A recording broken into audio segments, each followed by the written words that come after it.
Have you been reading any books recently? Yeah, no, I started this as we were talking about poetry. I started a book by Walt Whitman. It's Walt Whitman is a poet from New York. He's known as the founding father of free verse. Okay. Yeah, and there's this book, but you probably heard of it. You know, Fault in Our Stars. I think I watched the movie. There's a movie for it, Yeah, right? it's like a a drama, romance, teen movie, coming of age movie. I think I've watched it, yeah. Yeah, so there's like these two kids, these two like there's a girl and a guy. They both have cancer. Okay. Basically, that's the gist of the movie. That's basically the movie. Okay. And the author wrote this other book called Paper Towns. Okay. And I read that book, and in that book, Walt Whitman was mentioned. So I was like, oh, interesting. I'll get his book. I started reading it. It's very interesting. So, is that his style? What's his style, you'd His say? style is free verse, so his styles aren't. It's not anything about like rhyming, or anything. Just about like him writing about nature, Mm-hmm. or him writing about his life. Because his poetry is influenced by people who were fighting the Civil War at the time Where? in America. Okay. Because he, as I said, he was from New York. Okay. Yeah. So this was also during the era when Woodstock took place as well. I think. No, wait. No. Okay. So basically, his writing was inspired by the Civil War, Okay. but also it was inspiration for many artists who performed at Woodstock. Okay. You know Woodstock, right? Tell me what it is. Woodstock was like a very big festival of like rock.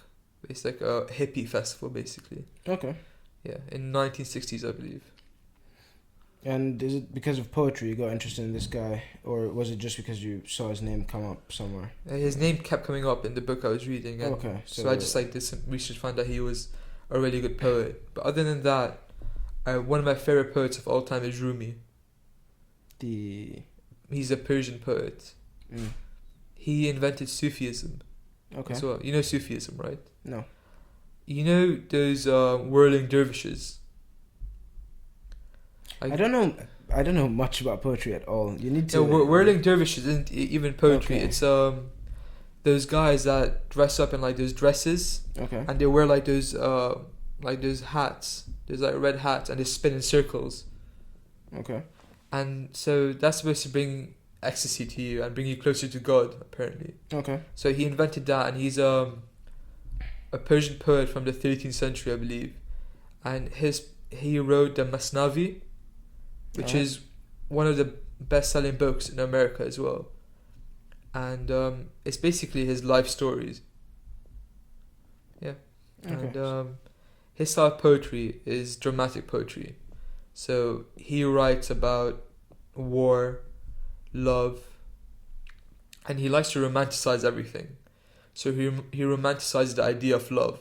He romanticized the idea of war and politics. So tell me what you mean by romanticizing, because I was talking with friends and I don't really know the definition as like in detail. What would you say it is? Like romanticizing something or romanticism?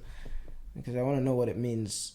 See, Because it might be misleading, like the word itself. yeah, exactly. No, I know what you mean, because I think romanticizing means something else to everyone. To me, if you romanticize something, you would make it seem more emotional than it is. Okay. If that makes sense. Yeah, I was trying to find the So definition. romanticizing means that's less logical, and it's more emotional. Okay. For me, at least. So it's more for love. You do something out of love. You Okay. do something out of jealousy. All right. So it says emphasizing inspiration, subjectivity, and primacy of the individual. So, kind of what you were talking about. Yeah. And then the state of, or quality of being romantic, which just comes back to obviously what you've just said. Yeah. Okay.